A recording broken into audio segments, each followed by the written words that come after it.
If you need safety to feel good in MLB DFS, Monday night slate is probably not going to be the one for you. It is a 13-game slate, which means there are 26 pitchers starting for today, but I wouldn't label any of them as being quote-unquote safe. So if you are someone who only wants to play cash games, only wants to play with the most secure options, it's going to be a dicey one for sure. There's some okay tournament options for sure, a pitcher, and we'll talk through who I like there. But from a safety perspective, this slate is probably not it. So let's dive in, try to decide who is worth it despite the risks they carry, and then rank the pitchers for today in MLB DFS. Welcome on into the solo shot. That's right here on the FanDuel Podcast Network and numberFire.com. My name is Jim Sonis. I am a senior writer and analyst for numberFire.com, here to break down Monday's 13-game MLB DFS slate with locks set for 7:05 for tonight. Before we talk about the pitchers for today, there is some weather to note. Nothing too bad, though. From a rain perspective, there's a chance of rain in Boston for the Red Sox and Blue Jays. Looks like it should get there at the latter part of the game, so they should be good to go. I would note, though, that the first pitch temperature there is 65 degrees. So that's a downgrade to hitters for the Red Sox and Blue Jays. On the flip side of things, got some warmer weather in the Midwest and out west. It is 92 degrees in Kansas City for the Royals and the Tigers. Upgrade hitters there. Also upgrade hitters in St. Louis for the Cardinals and Marlins. 89 degrees there. Finally, 98 degrees at Coors Field for the Rockies and the Padres. That is an upgrade to both bats. But I would note that both pitchers there are pretty good. And we'll talk about them and things to watch because a little bit wary of that game in general, given how well the pitchers are going. And also, honestly, how underwhelming both offenses are, too. Again, we'll talk about that in things to watch. Another update coming later today here. We'll have the Q&A show at 4 p.m. Eastern, the FanDuel YouTube, Twitch, Facebook, and Twitter pages. Make sure you are subscribed there on your platform of choice. Also on the FanDuel YouTube page today at 1 p.m., Brandon Gadula and I are previewing the U.S. Open from a PGA DFS perspective. That'll be on the YouTube page at 1 p.m. up on the numberFire Daily Fantasy podcast feed immediately after that. So make sure you are subscribed. And if you like what you hear, leave us a rating and review as well. Hey, baseball fans, FanDuel has a fun promotion going on called $5 Dinger Tuesdays. That's tomorrow. All you have to do is bet a $25+ bet on the to hit a home run prop on any Tuesday MLB game. You'll receive a $5 site credit, $25 max, for each home run hit in the game by either team, regardless if your bet wins or loses. Head over to FanDuel on Tuesdays to play the $5 Dinger contest. Must be 21 plus and present in Colorado, Iowa, Illinois, Indiana, Michigan, New Jersey, Pennsylvania, Tennessee, Virginia, or West Virginia. Refund issued as a non-withdrawable site credit that expires in 7 days. Max refund $25. Terms apply. Gambling problem? Call 1-800-GAMBLER. In Colorado, call 1-800-522-4700. In Iowa, 1-800-BETS-OFF. In Indiana, 1-800-9-WITH-IT. For confidential help in Michigan, 1-800-270-7117. In Tennessee, call the Red Line, 1-800-889-9789, or in West Virginia, visit 1-800-GAMBLER.net. Pitching preview for this Monday main slate. Lance Lynn is the highest salary pitcher on FanDuel at $11,000, followed by Tyler Glasnow in the same game at $10,800. So that's a fun game there. Sean Manaea is $9,900. Austin Gomber at Coors Field is $9,500. Alek Manoah is $9,000. Then we have Nathan Eovaldi and Adam Wainwright as the others at $8,000 or higher. And as you can tell, based on the names on that list, you can probably tell there's not a lot of upside here on this slate. The one guy who does have that is Tyler Glasnow. And the floor is bad here. I want to make that abundantly clear before we dive in. He does not have a good floor, but I think that if we're talking about this from a tournament perspective, I'm not sure anyone else can touch Glasnow's upside, so he will still be the number one pitcher for me today, despite the risk. There is reason there's risk today. That's because he's facing the White Sox, who are a very good offense, not just against lefties, also against righties, too. They've got a 108 WRC plus versus righties. They walk a lot, which is something that Glasnow has occasionally struggled with, so the safety is not high, but again, nobody on the slate is super safe, and nobody on the slate has the upside to match Glasnow. So range of outcomes wide, it is wide, but I still think that it is advantageous to focus on the upside portion of the discussion here. For the full season, Glass now has a 2.85 skill interactive ERA with a 36% strikeout rate. He is not one of the pitchers who has slipped since the discussion about sticky substances. The movement on his pitches has still been high, just in the one start that he made. Since that all that discussion happened, he had a 42% strikeout rate in his one start he's made since then as well. That was against a middling strikeout team. It is worth noting that he does seem to take a step back on the road, and I think to me that'd be a bigger concern for Glasnow than other stuff because his strikeout rate on the road is 32% versus 41% at home.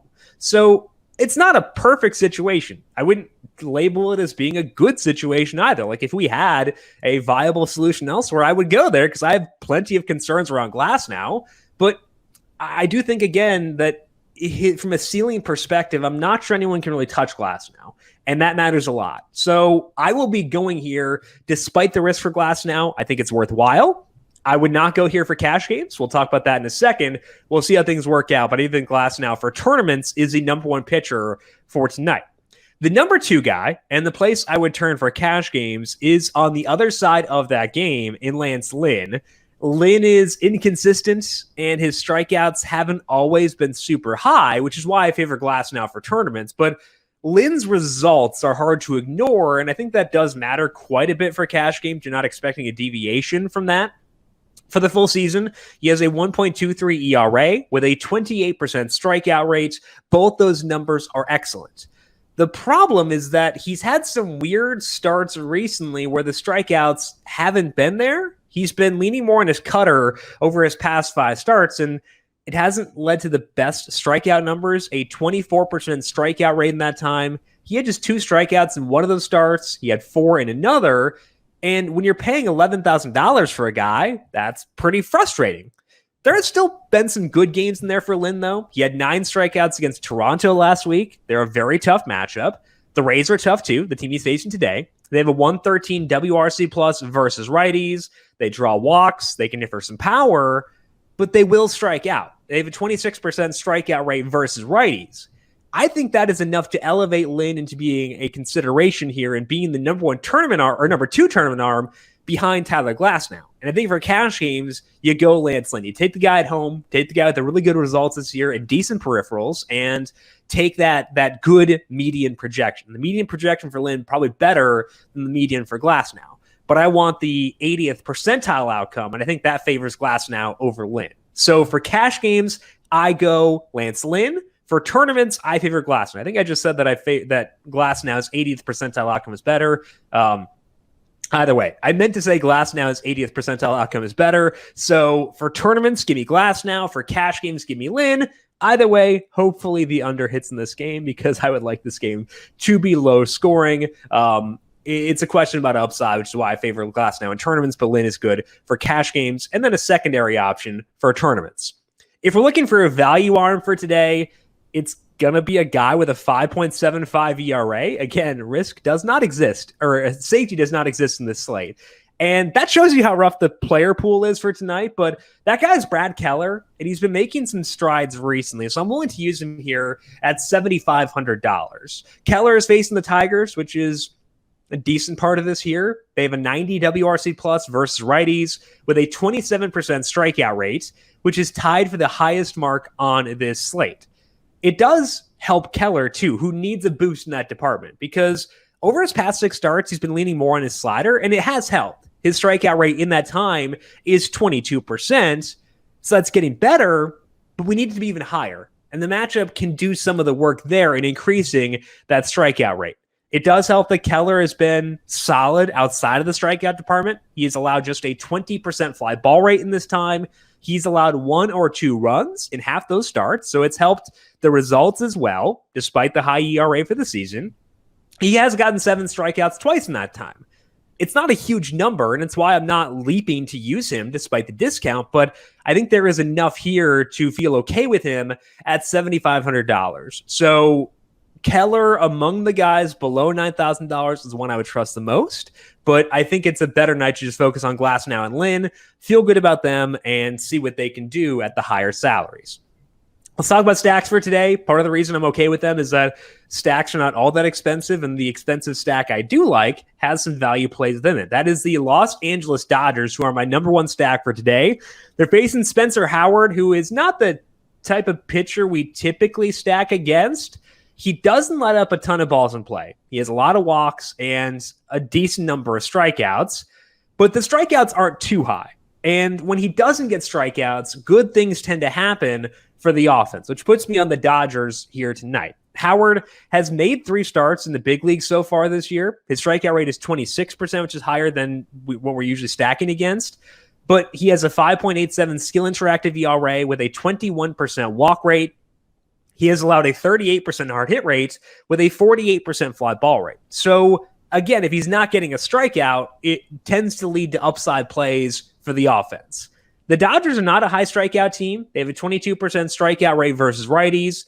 That should give them plenty of opportunities to do some damage here. So I think that grades out pretty well. Howard did face Boston in his first start this year, but that was just a 3-inning outing. Since then, he has faced Miami and Washington.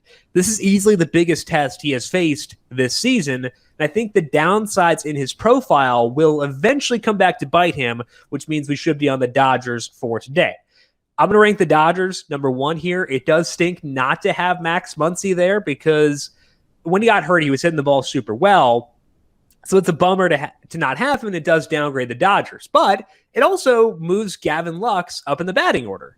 He's been hitting second for them since the Muncy injury. And over the past month, the ISO for Lux is up to 228. His hard hit rate is 42%. The launch angle is increasing as well. So I really like what he's doing, and he's still just $2,600, likely hitting near the top of the order for a really good offense and a team I want to stack for today.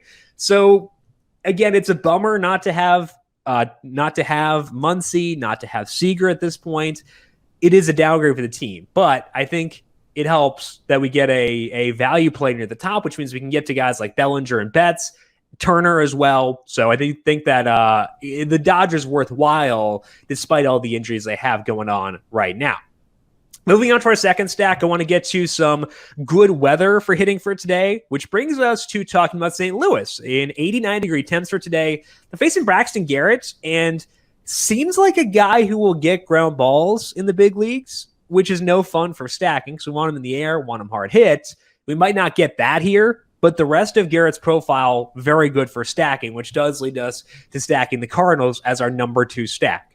Garrett is a ground ball guy.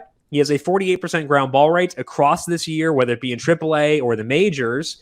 And based on what he did in the minors prior to this, that's probably going to stick.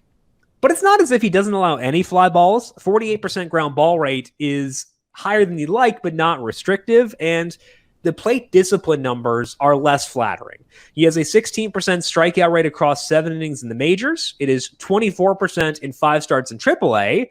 And that's even though strikeout numbers in the minors have been absurd this year. So 24% in AAA kind of is like a warning sign of, that might not be great. He's also had some walk issues in the time he has spent in the majors, whether it be last year or this year. So this might be a game where you get an annoying number of singles against Garrett initially, but the Cardinals should flood the base paths. And if you do that, that can lead to upside in a couple of ways if things break your way. So I do want to ride the Cardinals here and see if they can find those upside plays versus Garrett. As you know, I'm not a big Cardinals person in terms of stacking, but it does help that he is a lefty. Garrett is a lefty, which is the much better situation to stack the Cardinals. Paul Goldschmidt, Nolan Arenado, Yadier Molina, Tyler O'Neill all get bumps against lefties, but so does Tommy Edman. I never use Edman, but he actually hits for some power against lefties. He has a 253 ISO in his career versus lefties. It's a massive deviation from what he's doing against righties. So Edman is not the type of guy I tend to use, but he's a very different hitter versus lefties than versus righties. So Edman is a guy I will use for tonight. He's $2,800. I think that underestimates his upside. So Edman, a key piece for me for tonight, facing Garrett, and hopefully the Cardinals can put the ball in the air enough to pay off for today. For our third stack, we're going to check out the Orioles game against Cleveland. The Orioles have not officially announced who they will start for today, but all the speculation from beat reporters seems to point towards it being Dean Kramer.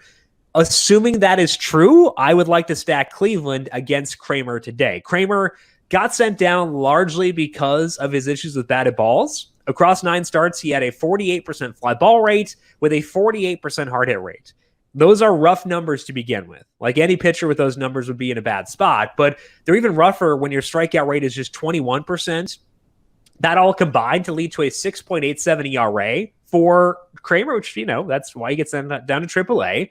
He did get more strikeouts and more ground balls in AAA, so it's possible he's made some changes, but it was 2 starts, and it was against AAA competition. And Cleveland's offense, rough start for sure, but they've been waking up, especially against righties. So they're starting to hit for some power. So I think that with Kramer starting, assuming that he does, I will be very okay with Cleveland here as my number 3 stack behind the Dodgers and behind the Cardinals. Part of the reason the offense is waking up is, I guess this is more recent, but they did call up Bobby Bradley, who is a big power guy. He's hit 2 dingers in his first 20 plate appearances. He had a 289 ISO in AAA before the promotion, largely hitting 5th. So for $2,600, hard to poo-poo at that. I also like the upside of Ahmed Rosario. He has been moved up to 2nd in the starting order since May 23rd. And in that time, since he moved up in the order, he's been given both speed and power. He's $2,800. And if you use Ahmed Rosario with Bobby Bradley, it should be pretty easy to get up to Jose Ramirez for today, and I would love to do so. So I think the Cleveland team in a pretty good spot against Kramer, and a team that we should be high on after the Dodgers and after the Cardinals. Let's finish up here with things to watch. I mentioned that the weather at Coors Field is very good for hitting. That did impact things for me in terms of mapping things out for today, even if I didn't wind up talking about them in stacks, because I initially considered talking about Austin Gomber as a pitcher. He has been outstanding over his past 6 starts. He has a 2.86 skill interactive ERA with a 28% strikeout rate and a 32% hard hit rate. And the Padres are also not very good against lefties. They have an 87 WRC plus with a 116 ISO. So I was pretty close to having Gomber as being a pitching consideration for today. The weather forced me to rethink that and abandon ship there, but I think that it's worth noting I'm not super eager to stack either side here despite the weather. You could easily justify either side because it's very hot. It's Coors Field. It's not like it's Shane Bieber or Max Scherzer or anything. It's Austin Gomber and Dinelson Lamet. So, you could still go there, and you should. If you're multi-man for tournaments, you should still get some exposure to Coors Field. But I am, specifically the Padres, lower than consensus on them. Their implied total is massive. I don't think it should be that high. I think that Gomber's pretty good. They're not that good against lefties. So the temperature was enough to get me to no longer consider Gomber as a pitcher, but I also don't really want to stack against him. So I will be underweight on the Padres for tonight, despite an implied total that is higher than 6. I talked earlier about the weather for the Royals versus the Tigers. It's really good hitting weather, so I think that it would be wise to check out the Royals for stacking. They're facing Matthew Boyd, who's had a good season so far with a 3.56 ERA, but we've seen some holes start to crack here. He's let up 4+ earned runs in 4 of his past 5 starts. He hadn't done that in any start previously, and one of those bad starts came against this very same Kansas City team. He has a 19% strikeout rate paired with a 43% fly ball rate. His hard hit rate has been creeping up. It's now 38%.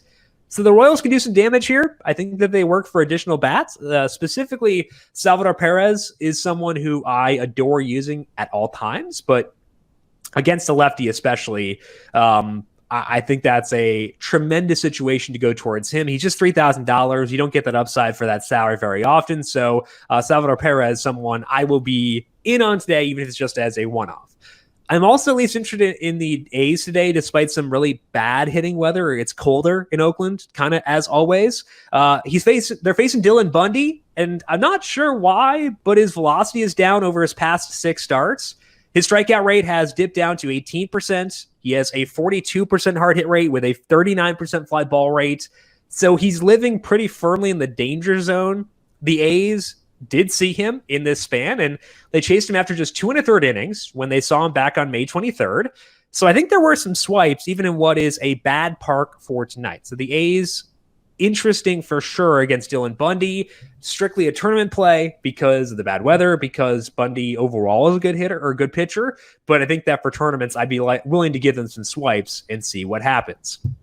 That is all that we have for the solo shot for today. Again, proceed with caution with regards to pitchers because I don't think anyone is super safe, which means maybe you want to spread out exposure. Maybe you go with some Glasnow, Lynn, and then sprinkle in some Keller or something like that. But either way, it's a tough slate for sure. So proceed with caution and see how things break out. You can ask some questions for today during the 4 p.m. stream that's on the FanDuel YouTube, Twitch, Facebook, and Twitter pages, taking your questions about pitchers, stacks, one-offs, whatever it may be. You can find us there. And again, the US Open podcast coming up at 1 p.m. Eastern on the FanDuel YouTube page and on the numberFire Daily Fantasy podcast feed immediately after that. Find that on Apple Podcasts, Spotify, Stitcher, Google Podcasts, TuneIn, Radio.com, wherever you get your podcasts.